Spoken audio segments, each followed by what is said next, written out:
பேரவைத் தலைவர் அவர்களே, மேகதாது அணை சம்பந்தமாக அந்த அணையை கட்டக்கூடாது என்று ஏற்கனவே உச்சநீதிமன்றமும் நடுவர் மன்றமும் ஏற்கனவே முடிவு செய்த பிறகும் அந்த அணையை கட்டியே தீர்வோம் என்று சொல்வதை ஒரு காலம் ஏற்க முடியாது என்று நம்முடைய இந்த சட்டமன்றமே முடிவு செய்திருக்கிறது.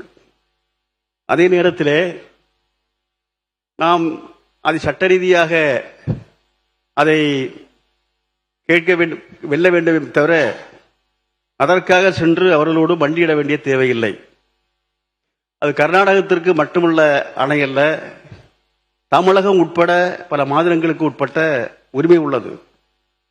எனவே தமிழகத்துடைய முதலமைச்சர் அங்கே சென்று அவர்களோடு மண்டியிட வேண்டிய தேவை எக்காரணம் கொண்டும் இல்லை. அவர் இங்கே குறிப்பிடும் போது அப்படி ஒரு நிலை ஏற்பட்டால் அது அவமானத்தை நான் தாங்குவதற்கு தயார் என்று சொன்னார். அது சரியில்லை.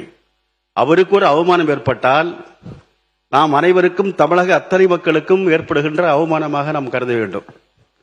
அந்த முறையிலே அதுபோன்று நாம் என்பது அவர்களோடு மண்டியிட வேண்டிய தேவையில்லை என்று மார்க்சிஸ்ட் கம்யூனிஸ்ட் கட்சியின் சார்பிலே கேட்டுக்கொள்கிறேன். சர்வ கட்சி கூட்டத்தை, அனைத்து கட்சி கூட்டத்தை என்பது நாம் கூட்ட வேண்டும். அத்தனை பேருடைய கருத்தை அறிய வேண்டும்.